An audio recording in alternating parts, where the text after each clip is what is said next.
Hi, my name is Luke Natty, and I will be giving this presentation over my Lab 1, which deals with constant velocity and Newton's second law of motion.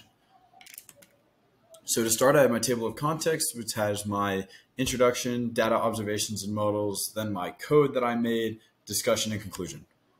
So the primary purpose of this experiment was to observe an object moving at constant velocity, which is constant speed and direction, and to compare a video of an object moving at constant velocity to a computational model. The fundamental physics principle is at work here. The fundamental physics principle at work here is Newton's second law, otherwise known as the principle of momentum.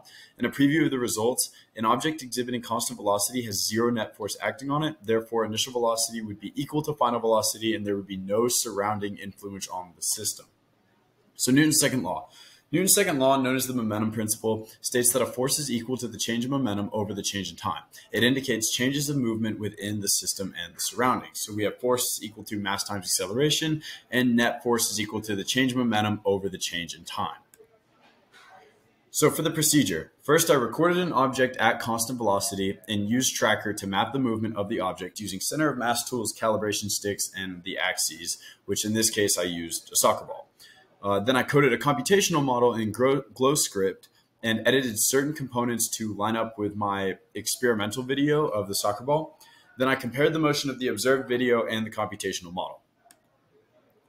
So moving into my data and measurements, you can see that this was the recorded tracked movement of the soccer ball that I did through Tracker. You can see that it was a constant positive slope, meaning a constant velocity.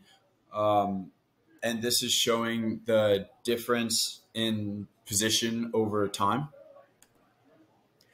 And then here on the left, you can see the soccer ball being used by Tracker, the calibration stick on the blue, the axes, and then the different Tracker points that help me map the movement of the soccer ball at the constant velocity. And then on the left, we have a table of time related to the changes in position. So observations in this example, the system under observation is the soccer ball, and the surroundings, which is everything other than the ball like the ground, are not affecting the system.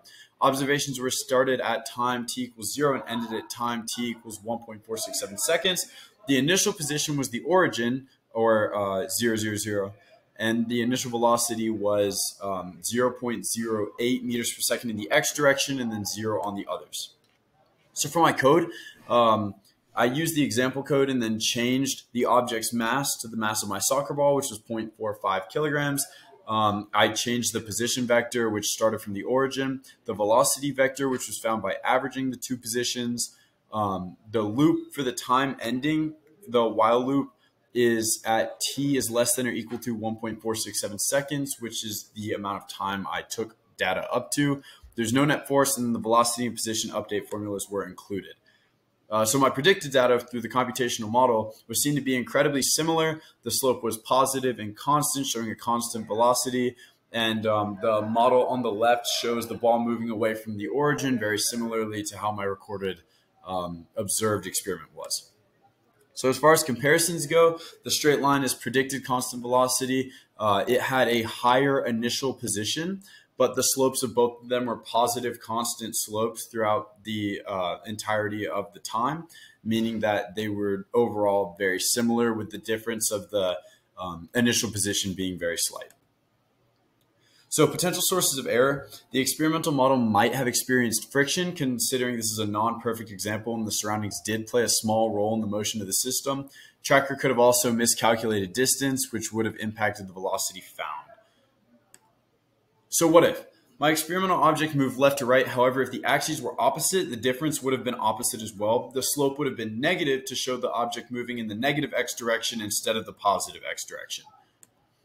And what does it mean? It would be impossible to say the number of pushes and pulls with the current information. The net force being 0 means that all the pushes and pulls would have to cancel out to maintain a constant velocity. So it's impossible to say the exact number. Because that means there's no acceleration, friction forces, or outside force that could influence the motion of the object. The net force is 0, so they all cancel, and it wouldn't be possible to count them. And as far as the conclusion, Newton's second law is seen in the observed motion of the ball and its constant velocity, which means that direction and speed didn't change. There's no acceleration, and Newton's second law says that constant velocity requires no net force to be acting on the object. Thank you.